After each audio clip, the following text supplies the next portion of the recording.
es una de las instituciones más nobles que tenemos en el país y es realmente un honor que ahora ver que el diplomado se está dirigiendo a cuestiones más específicas para mejores resultados, para lograr una proyección amplia del amparo, donde tengamos a funcionarios públicos, organizaciones no gubernamentales preparadas para el ejercicio del juicio de amparo. El diplomado, según estuve leyendo, sigue un programa ya más o menos viejo donde se realiza más o menos una relación general de la ley de amparo y de los conceptos. A mí me están tocando o a mí me corresponden los primeros conceptos de interés jurídico, interés jurídico, interés simple, interés legítimo, las partes en el juicio de amparo y plazos, notificaciones, incidentes, reposiciones de autos, competencia, digamos que muchas generalidades del juicio de amparo. Voy a hacer todo lo posible para cuidar el programa de tal manera que ustedes puedan presentar un examen, porque me parece que van a evaluarlos. Entonces voy a intentar hacer lo más que pueda precisiones conceptuales que los puedan auxiliar a ustedes a responder el examen. Supongo que será un examen de opción múltiple, como se están haciendo en la modernidad, y en la medida que tengan ustedes el concepto claro, utilicen las palabras que utilicen en el examen de opción múltiple, podrán ustedes ubicar rápidamente los conceptos. Eso espero. De cualquier manera, indispensable es que ustedes lean la ley de amparo, indispensable es que consulten algún texto moderno de la ley de amparo.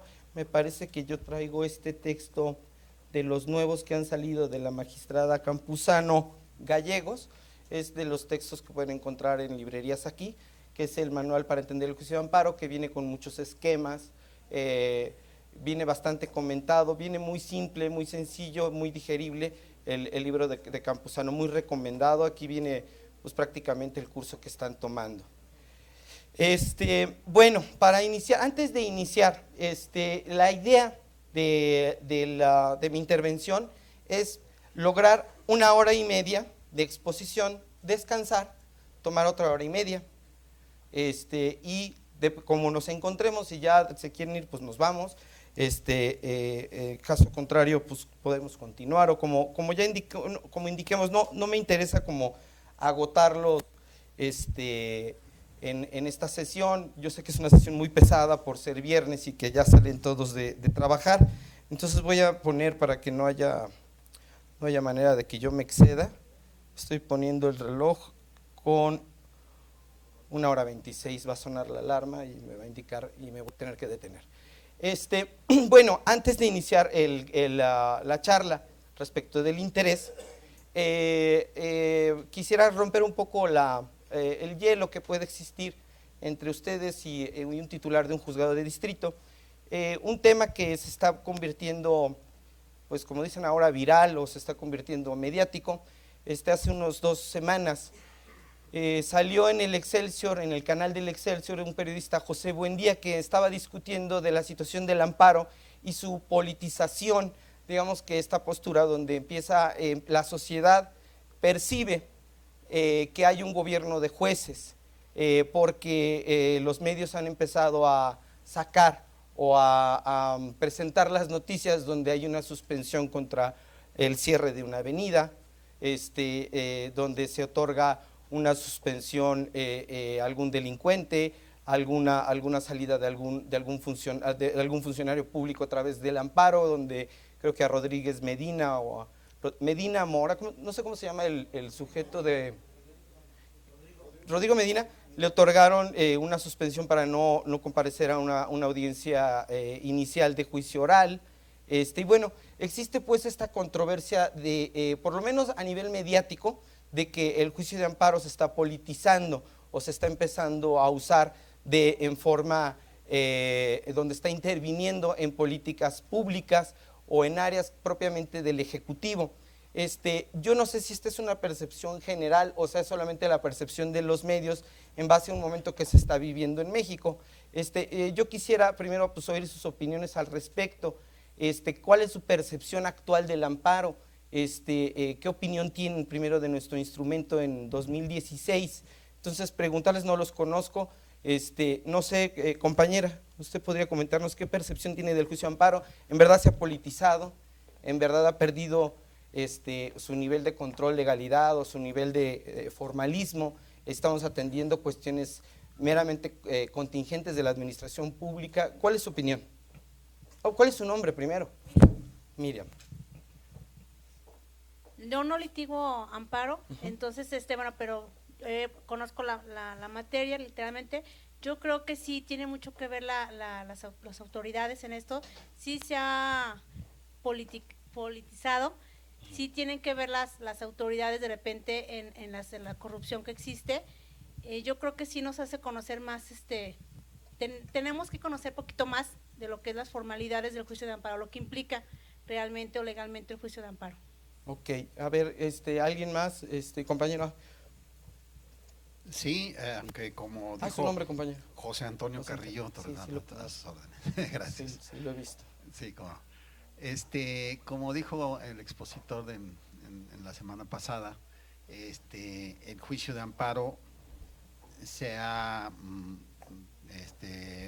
hecho muy problemático o se ha dificultado o se viene dificultando más con tecnicismos y con cuestiones que muchas veces a nosotros los litigantes nos agarran desprevenidos o no conocemos porque hay tecnicismos exagerados, creo yo, ¿no?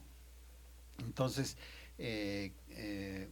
pues cada vez que yo veo una resolución de amparo, digo, ay caramba, pues ¿de dónde se sacaron esto, no?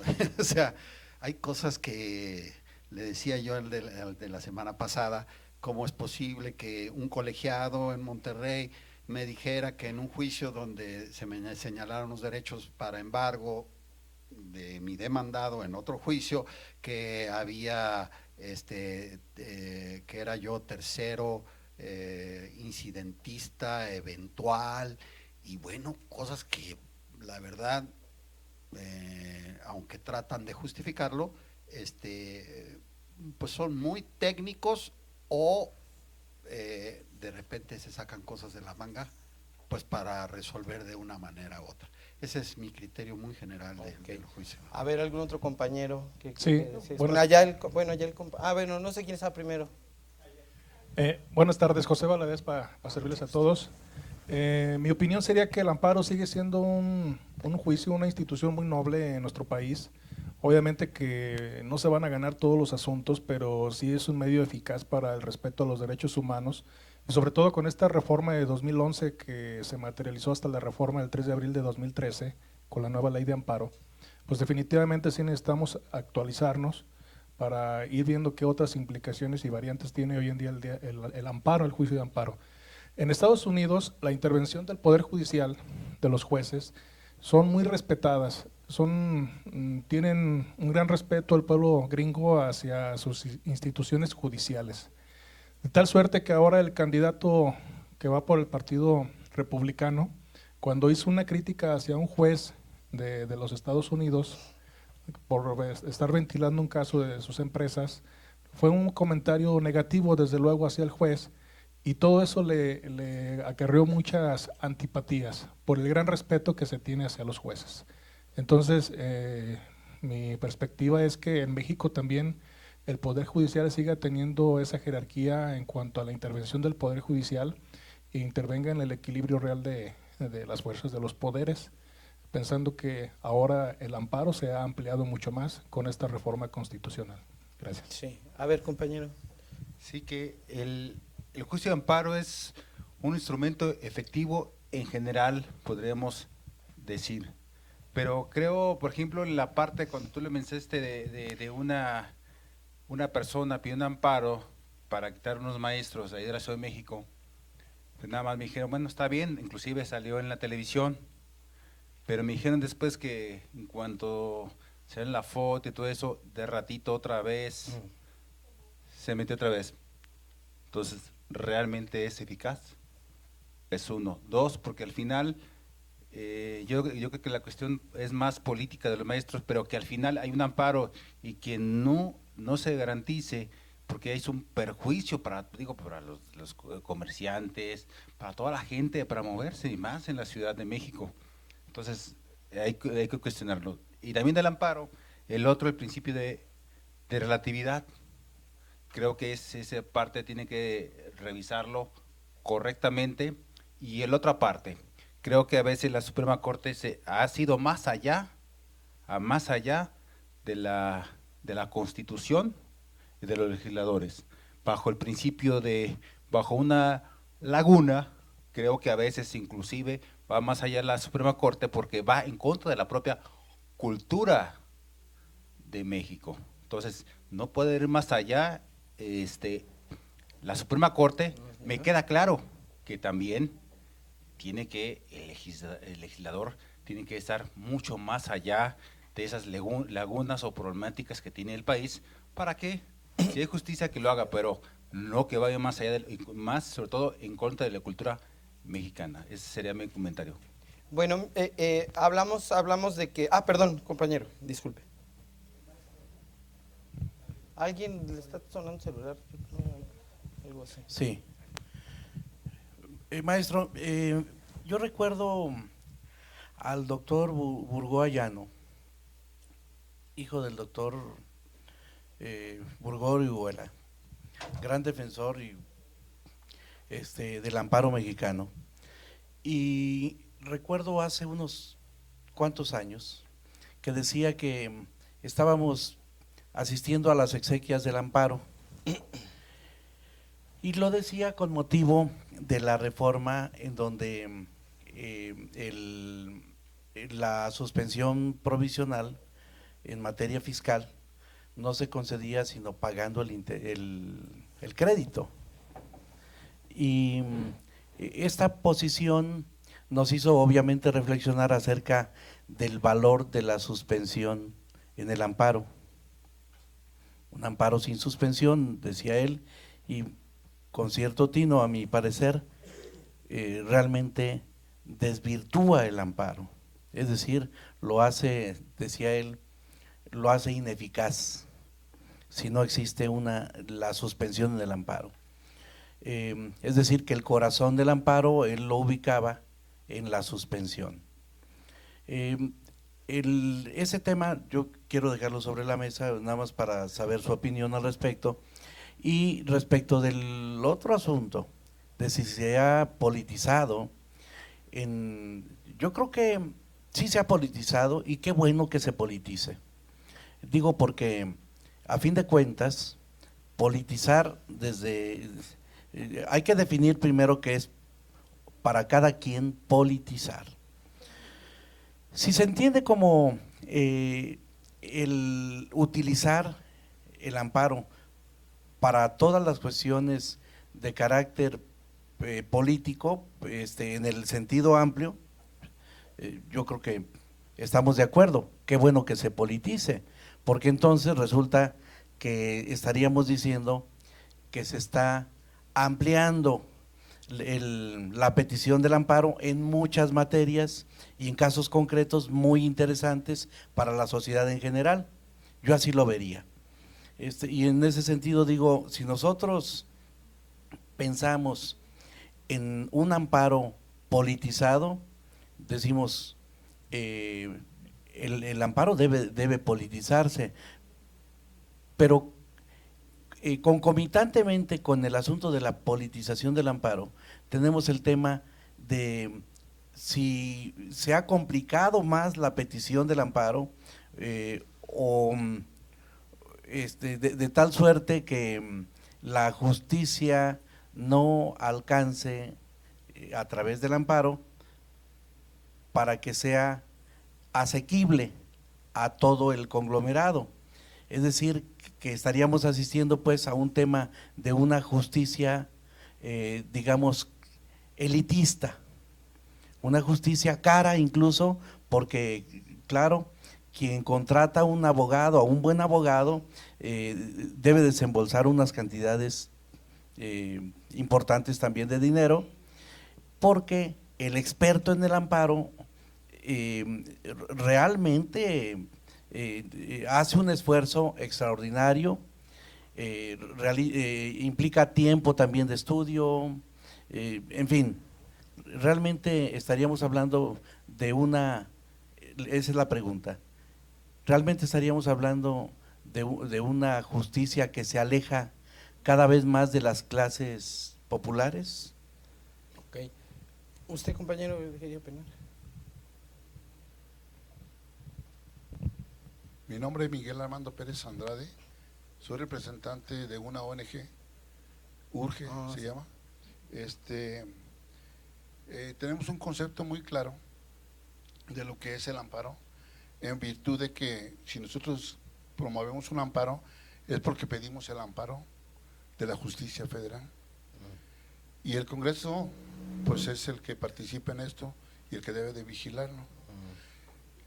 Nosotros en nuestra trayectoria nos hemos visto vituperados por los jueces de distrito, porque independientemente, como acaba de decir el compañero, si se trata de un caso fiscal, va libre la buchaca. Si se trata de esto, entonces se violan muchos derechos o se pisan muchos principios del derecho que nos afectan a los más amolados.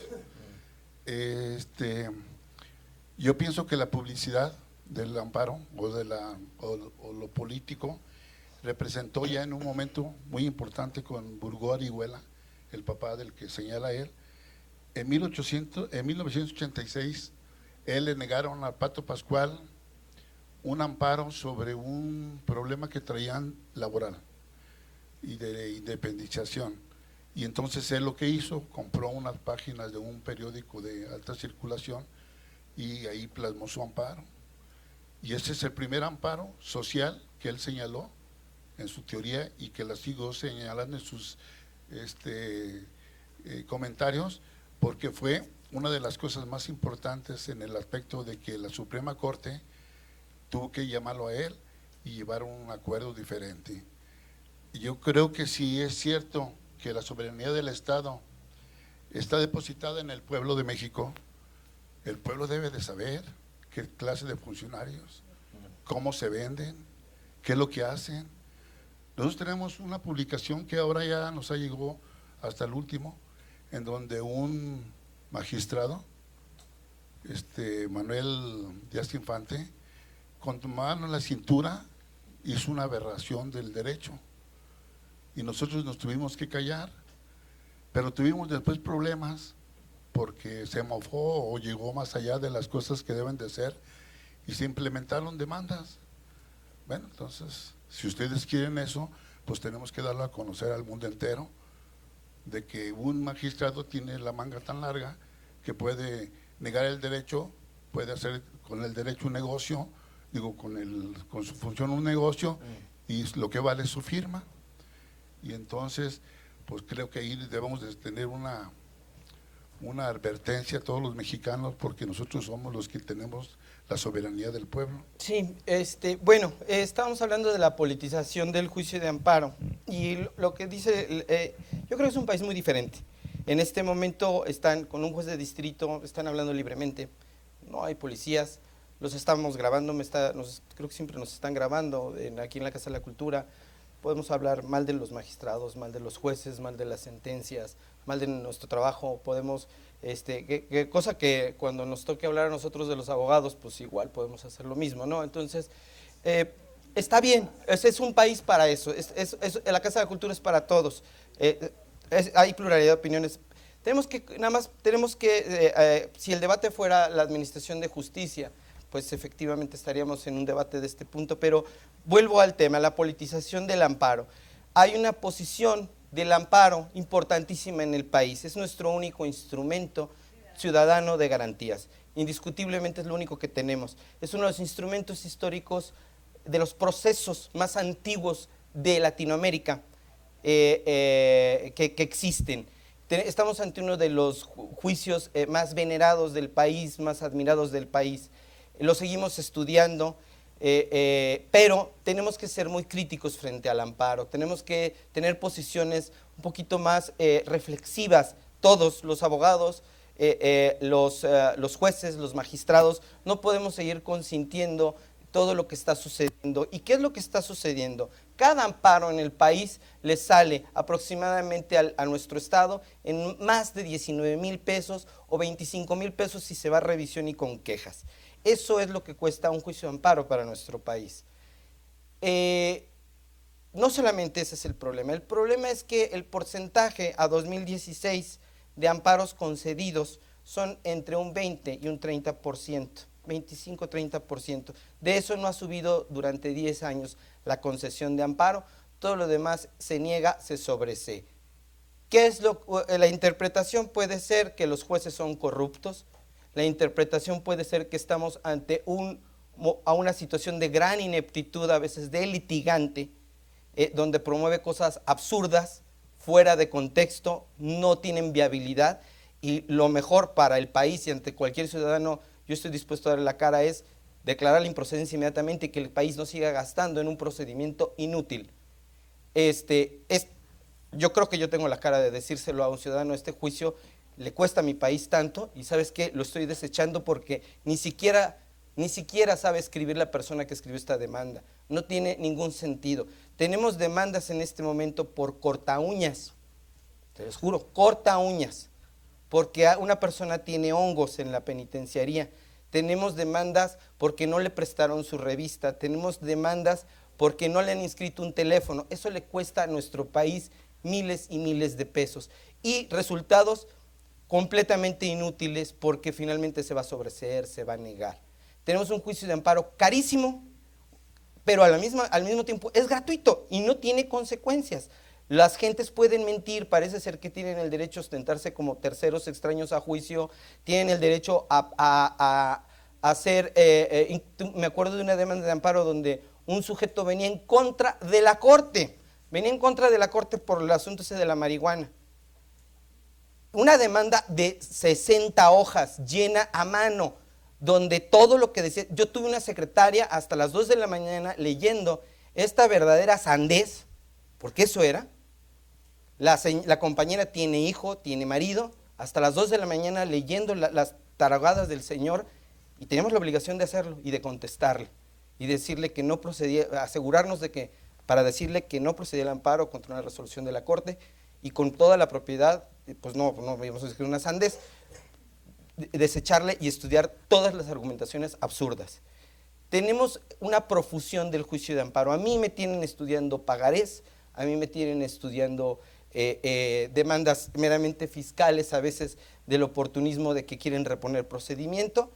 De ese 30% de demandas que procede el ampara y protege, tenemos unos resultados exiguos porque una gran cantidad son por forma. Nada más son para que vuelva a fundar y motivar la autoridad. Tenemos resultados pobres del juicio de amparo y tenemos una problemática política grave en el país. Lo que dice el compañero, que suspenden una marcha, obligan a la autoridad a actuar en omisión para que detenga la marcha o la proscriba, y al día siguiente ya están encima los de la CENTE. Nos lleva a preguntarnos una cosa. Yo sé, Giga León no tiene ese problema, por suerte.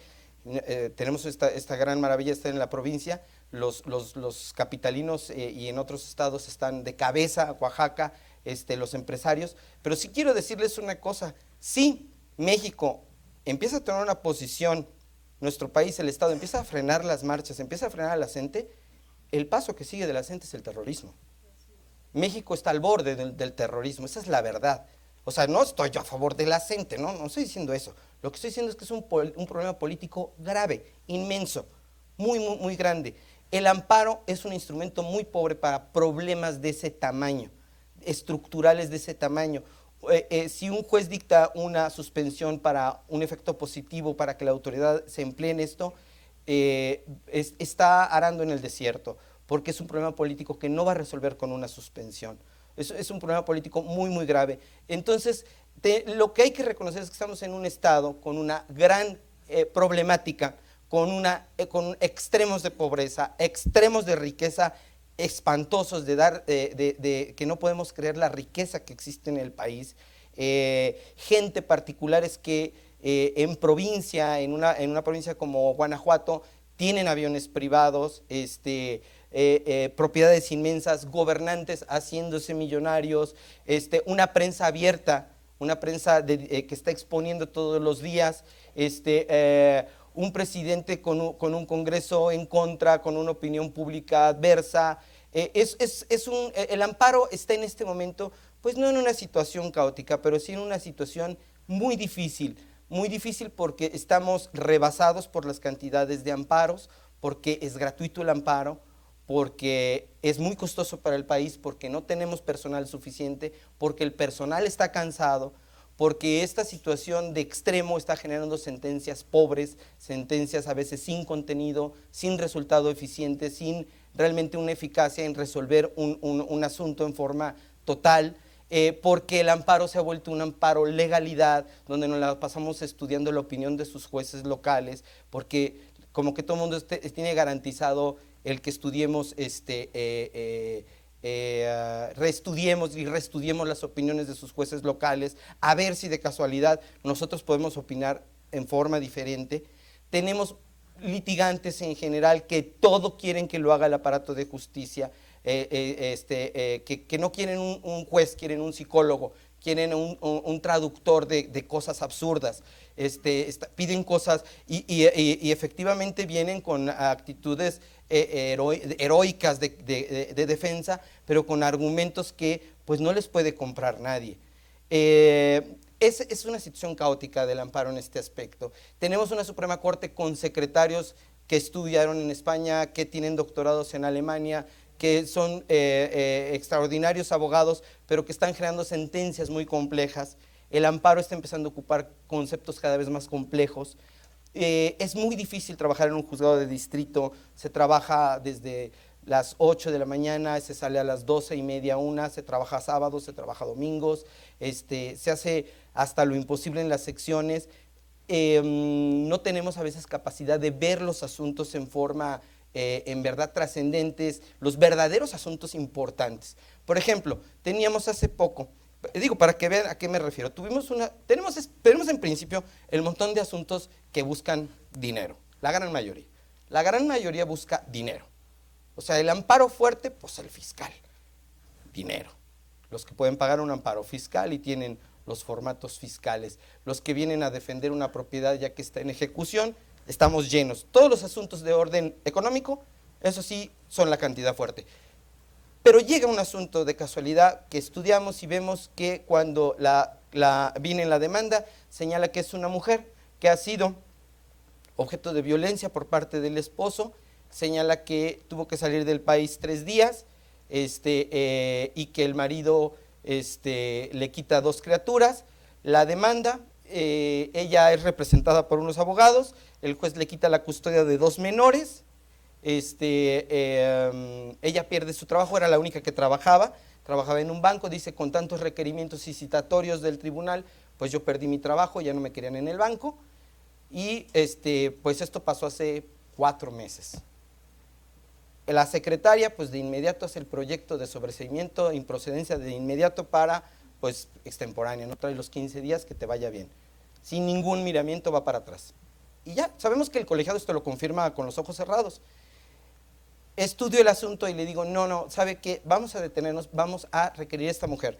Porque, y la secretaria estaba muy enojada, o sea, porque pues con las cargas de trabajo, ella tiene su vida, y el juez me detiene el asunto porque el juez quiere que la requiera cuando tengo el video de donde fue a la audiencia hace 4 meses, ahí está en la audiencia oral familiar, y ahí estaba ella con sus abogados, y el juez quiere que la requiera. ¿Para qué quiere que la requiera? Este asunto está muerto. Digo, necesitamos requerirla porque tengo que ver, y directamente, no quiero requerirla formalmente, quiero que venga a mi presencia y quiero saber si hay algún otro motivo, que me explique por qué dice que fue indefensa, por qué no fue defendida teniendo abogados, cuál era realmente su situación en el juicio. Y me decía la abogada, pero ¿por qué? O sea, de todas maneras, diga lo que diga. Ella fue hace 4 meses con abogados, y yo le explicaba, y no me entendía la abogada, le decía, es que cuando se trata de un asunto donde puede haber violencia de género, podemos tal vez equipararlo, asimilarlo a un asunto de permanente indefensión. Una mujer que es violentada por un varón, por una situación fáctica, está generalmente imposibilidad de actuar y puede ser mal defendida, puede estar mal representada. Quiero que hable un poquito de la violencia de género que vivió. La llamamos, esto era muy complejo para ella, muy compleja para su abogado, muy complejo para ellos, no pudieron entenderlo, tampoco yo podía asesorarlos. Entonces, pues ellos lo que dijeron fue que pues ella no se dio cuenta que poseía el amparo, pero pues que sí conocía el acto de la custodia. No la pude ayudar, o sea, no pude inventar hechos. Ella no me proporcionó datos de violencia de género que me permitieran observar una situación que la hubiera imposibilitado o que le hubiera generado una defensa inadecuada, y yo no podía admitir la demanda sin una base sólida que me permitiera brincar la improcedencia de extemporaneidad o consentimiento del acto. La tuve que sobreseer, pero para que yo pudiera hacer el requerimiento, les juro que fue un gran martirio en el juzgado, porque la secretaria estaba muy enojada, porque le estaba haciendo perder su tiempo. Aunque yo fuera su juez, aunque yo fuera el titular, ella estaba muy molesta porque esto era improcedente y no había manera de levantarlo. Para que yo pueda hacer un auto de este tipo, tardo mucho tiempo, me tardo mucho tiempo. Cuando llegué a León, hace ya 3 años, tuve un asunto de un banco que... líneas muy generales. El abogado fue por un exhorto para llevar unos oficios a un banco, a Banamex, para que le entregaran unos estados de cuenta. Le damos el exhorto con los oficios. Él va a la Ciudad de México, y cuando llega a la Ciudad de México se topa un letrero que dice que aquí no recibimos oficios de provincia. Así. Pero para la buena suerte de este abogado tenía recursos. Entonces llevó un corredor público y dio fe del letrero. Devuelve el exhorto al juzgado y dice: señor juez, en el banco me dicen que no reciben oficios de la provincia, aquí está el corredor público de fe de que el banco no quiere recibirlos. Ok, la secretaria lo que hace, me pasa el exhorto y dice, pues que como una especie de súplica del juzgado, que por favor recibieran los oficios o íbamos a proceder a imponerles una medida de apremio, así, unos parrafitos muy simples. Pues me tardé yo directamente con una secretaria, no una secretaria, era una actuaria en funciones, no me acuerdo. Tardamos alrededor de 2 semanas trabajando día y noche para generar realmente un acuerdo sustantivo en esto.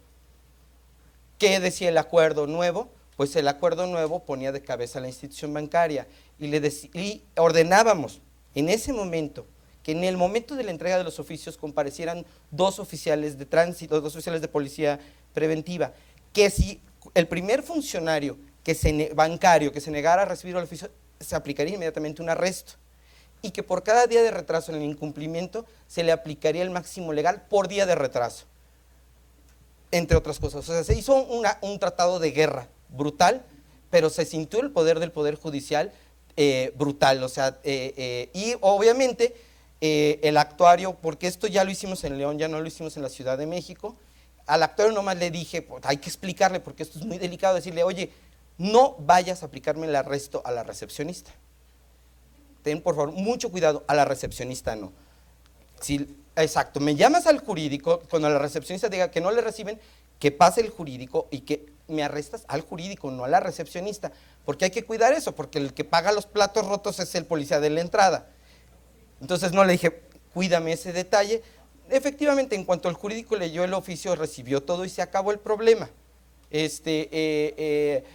Pero dense cuenta de esto. O sea, la experiencia que les quiero decir es esta: la secretaria está agotada, la secretaria no está acostumbrada y el sistema no está acostumbrado a ejercer el poder judicial en forma real. El gobierno judicial requiere instrumentos muy poderosos y se requiere mucho valor, pero además de que se requiere mucho valor, se requiere mucho tiempo para poder diseñar acuerdos fundados y motivados que puedan lograr resoluciones o actos que realmente cambien el país o que realmente hagan valer la autoridad judicial. No es sencillo, es muy difícil. La secretaria que me pasa el acuerdo muy simple, dejando ver a un poder judicial humillado, a un juez vilipendiado por el jurídico de un banco, es muy tradicional y ustedes lo saben.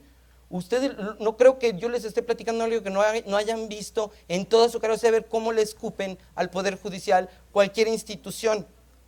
Y los jueces, ustedes dicen, ¿pero por qué se dejan? Pues es que a veces no es que nos dejemos, es que para sacar un acuerdo con un poder tal necesito 8 días de trabajo, y 8 días de trabajo es imposible. Lo más sencillo era lo que decía la secretaria, pero realmente me sentía ofendido por la humillación que constantemente vivíamos, y ahora con un letrero fijo de que no iban a recibir un mandato judicial. Entonces, para mí sí era una cuestión personal por la que tenía que ser un acuerdo con unas características violentas de primer nivel. Y sí lo hice un acuerdo que sacaba chispas, que daba pánico, y lo materialicé, porque llamamos a la policía municipal, nos proporcionaron 2 elementos, se constituyó el actuario con 2 elementos, porque no iba a ser el apercibimiento del arresto posterior, lo quería arrestar en ese momento al jurídico. Y sí, estaba muy molesto, para mi buena suerte no pasó nada, simplemente pues lo leyó el jurídico y se acabó. Entonces, hacer un trabajo sustancial en Poder Judicial requiere mucho tiempo, se lucha con pocos elementos, se lucha con mucha negligencia. Los abogados muchas veces no nos apoyan con argumentos, nos apoyan con problemas, pero no nos apoyan con argumentos legales, no nos respaldan sus demandas, no exhiben pruebas, no respaldan argumentos, y aunque nuestro juicio de amparo tenga más de 150 años, ¿cómo se explican? A menos que estemos en la idea de que el Poder Judicial es corrupto y que es inepto, pero si tenemos que no es ni tan inepto ni tan corrupto, porque la corrupción en el Poder Judicial Federal es muy rara. La corrupción económica, sí hay, pero es realmente mínima, no es el fuerte. La corrupción puede darse por la falta de valor, por la falta de tiempo de estudio, de dedicación, pero no hay corrupción económica, eso casi se los puedo asegurar. Es muy difícil que un juez federal, que un secretario, que un actuario de Poder Judicial Federal se corrompan. Los sueldos garantizan mucho la estabilidad moral de los funcionarios. Es difícil, no digo que no haya sucedido, que no vaya a suceder, simplemente estoy diciendo que es difícil.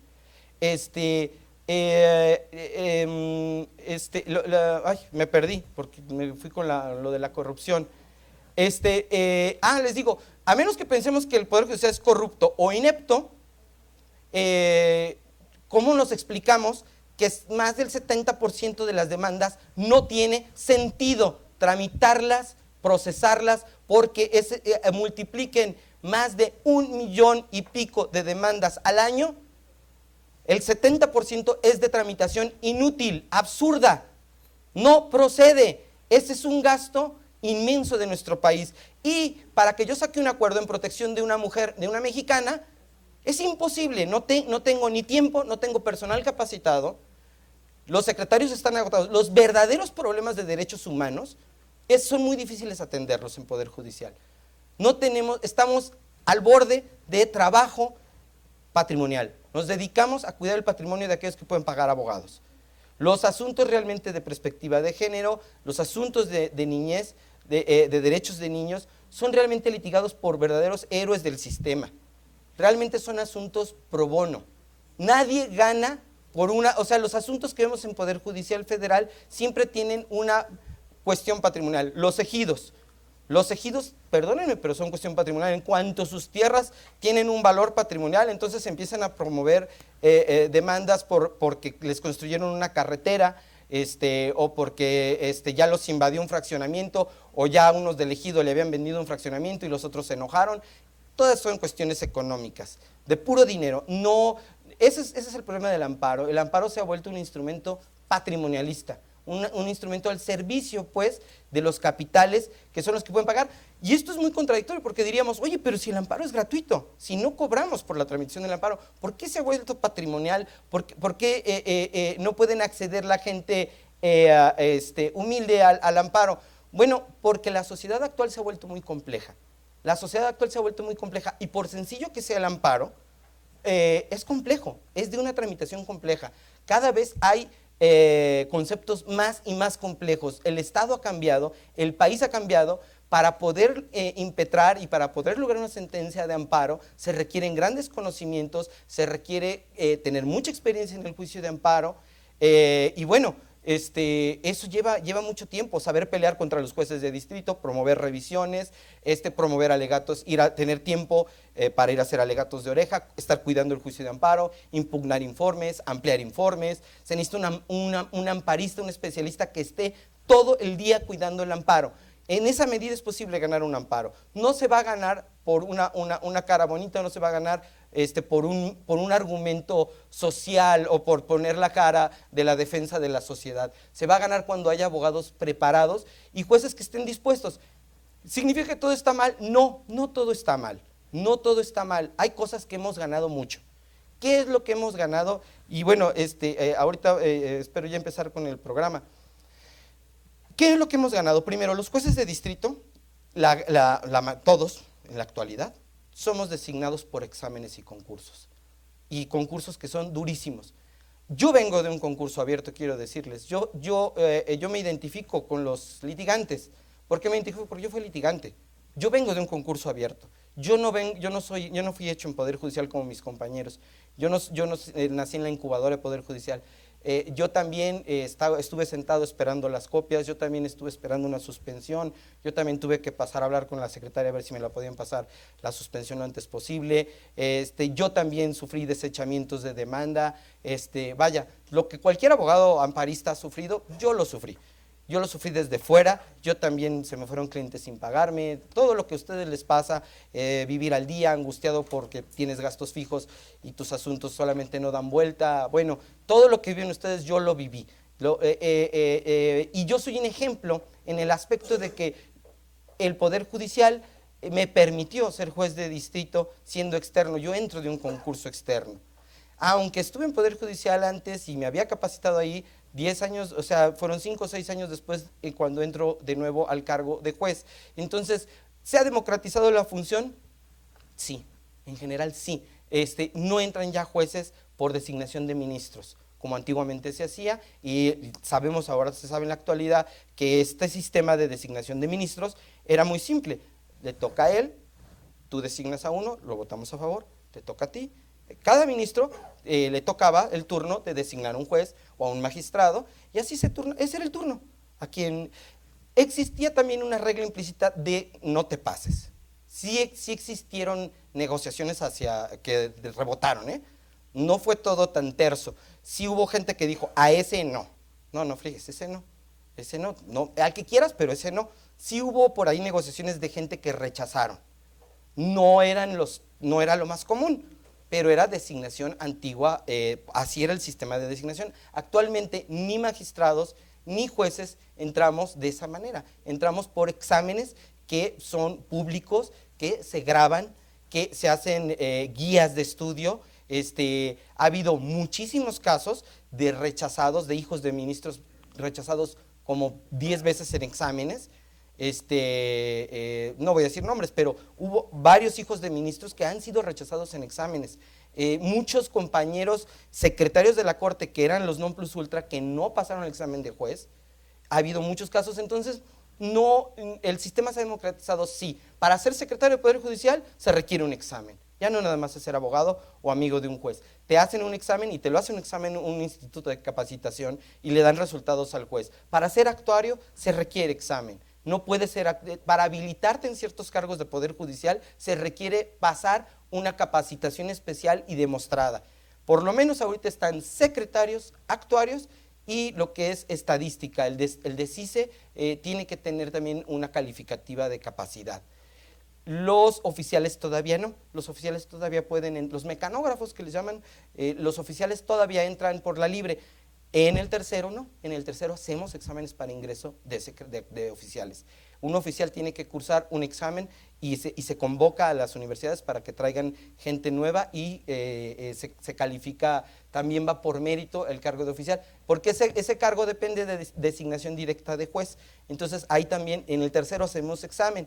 No se puede ingresar también por palanca ni por otro medio, se ingresa como los secretarios y como los actuarios. Entonces esto habla de que no estamos hablando de un poder improvisado, estamos hablando de un poder muy dotado de muchas herramientas de control.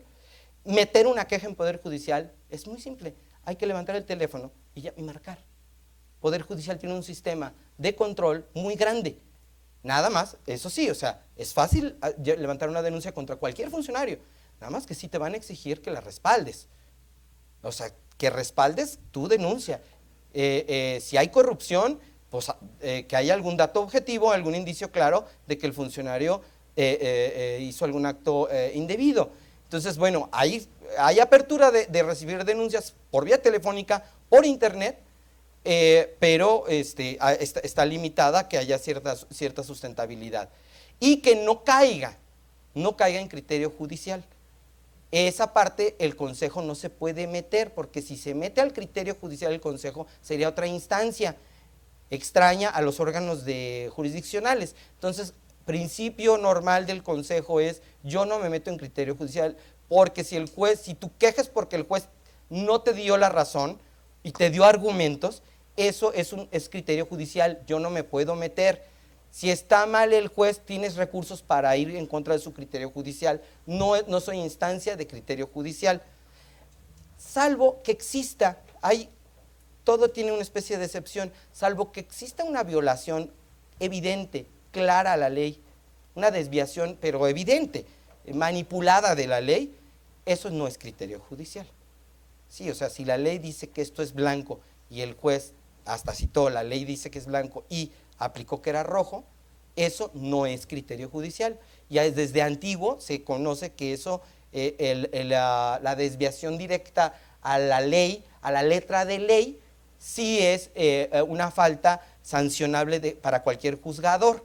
Ese punto no es criterio judicial, es un caso donde no se interpreta, pero es extraño, es extraño que se dé. No conozco muchos casos que tengamos de esta una violación tan clara, letra de ley, que desde antiguo se conoce como una violación sancionable para cualquier juzgador históricamente.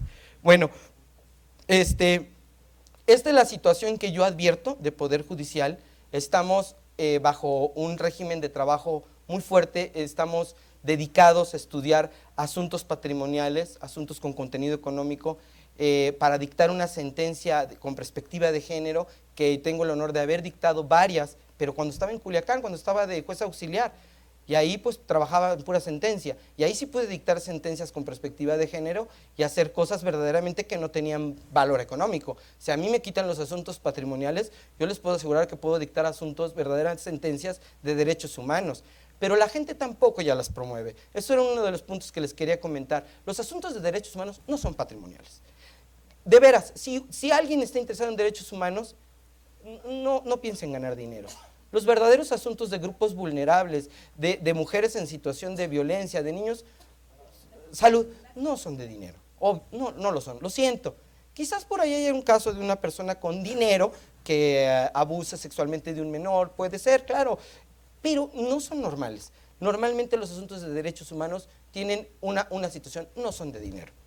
Olvídenlo.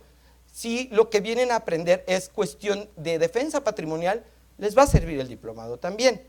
Pero sí quiero aclarar una cosa: no mezclen las cosas, no mezclen derechos humanos. Lo que es verdaderamente derechos humanos no tiene contenido patrimonial, no lo tiene, no lo va a tener, y qué bueno que no lo vaya a tener, porque no es el objeto. No hay asunto de trascendencia internacional que sea realmente patrimonial, no van a ganar dinero en el área, no es para eso. Bueno, entonces déjenme ver cómo vamos de tiempo para iniciar un poco, comentar en líneas muy generales. Tenemos un poquito de tiempo. Miren, el primer concepto que voy a tratar es el concepto de interés. La palabra interés, ustedes saben que se ocupa de forma ambivalente. Se ocupa para hablar de interés moratorio, interés privado, interés público, interés social. Es una palabra, como muchas en nuestra área de trabajo, que tiene una forma de uso polisémico. Se usan de variadas formas. Sin embargo, el interés tiene dos variables muy importantes en el derecho. Una variable que tiene que ver con aquello que está garantizado en ley. Tú tienes interés en que se haga efectiva la ley que te garantiza un derecho, que garantiza una obligación. Es una forma de ver el interés. Tú tienes ese interés garantizado en ley. O sea, la ley protege la propiedad, entonces tú tienes un interés en esa garantía que la ley te da de protección patrimonial. Esa es una forma de ver el interés directo como garantía de ley. También puede verse el interés como la tutela jurisdiccional de un derecho subjetivo. Esa es una forma procesal de ver el interés. En su curso, obviamente que lo que interesa es el interés de orden procesal, el interés jurídico que le llamamos en el juicio de amparo.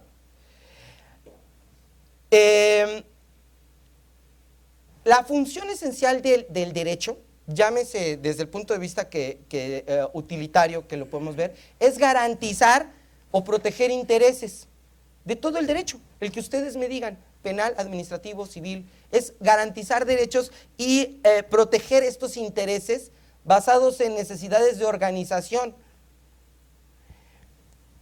¿Por qué hablamos de interés? Porque cuando hablamos de interés parece ser como que hablamos de cierta posición ventajosa frente a algo, porque tengo interés. Los juristas han pensado que es una buena palabra para definir lo que es algo que pretende algo. ¿Por qué pretendes algo? Porque me interesa. Entonces, el derecho como que no parte, bueno, o estoy partiendo yo, no de una posición sentimental de es porque es bueno o es porque es lo justo. No, bueno, eso es muy importante, pero a mí no me importa si es justo o si es bueno. Hay un interés de él, el Estado te garantiza un interés en la protección de tu patrimonio, de tu libertad, de tu igualdad, de tu forma de elegir gobernantes, de que seas elegido. Y mira, yo no sé si eso sea justo o bueno, simplemente hay un interés en esto. Y la ley reconoce que hay una garantía de ciertos objetos llamados bienes, que les pueden llamar bienes democráticos, bienes de libertades, como les quieran llamar ustedes. Pero los juristas, en un término, por decir, abstracto, sin entrar en las polémicas sentimentales de los justnaturalistas, como que preferimos hablar de interés. Yo no sé si bueno, malo, yo no sé para qué lo quiera, no sé si la propiedad del señor la vaya a ocupar para enterrar cadáveres, para violar gente o para hacer un equipo de fútbol. Él tiene garantizado un interés que su propiedad se respete. Como que el legislador dice, pues es que yo no puedo hablar de para qué demonios quiere su propiedad. Entonces, y los juristas decimos, pues yo tampoco, lo único que puedo hablar es que tiene un interés porque está vinculado a un bien y la ley le garantiza ese interés. Entonces, es lo que tenemos que advertir, que la palabra interés como que tiene una connotación abstracta, no valorativa, no tiene valor, no tiene alguna posición de valor, simplemente reconoce tu posición frente a un bien garantizado en ley. ¿Dónde vamos a encontrar los intereses? Y aquí es algo muy importante. Y yo sé que van ustedes a pensar que soy un normativista, no lo soy tanto, pero mi posición sí es positivista, pero tengo razonabilidad en el positivismo. Los intereses son totalmente jurídicos. ¿Y por qué? Por una razón, porque el interés es aquello que la norma indica que tienes interés, no lo que tú quieras. No lo que tú quieras. O sea, el derecho de propiedad no te va a generar un derecho de abusar de tu propiedad. O sea, tú puedes tener una casa aquí en la Arvide, pero tú no vas a poder construir un edificio, porque el interés de propiedad ligado a normas administrativas indica que esta zona pues es habitacional y aquí no puedes construir. De hecho, no sé cómo se puso la Casa de la Cultura, pero es una zona habitacional. Seguramente cuidan los de la Arvide que no se metan restaurantes, que no se metan llanderas, fábricas, porque tu interés en tu propiedad, aunque sea un derecho nudo o pleno o absoluto, no hay una limitante de tu interés.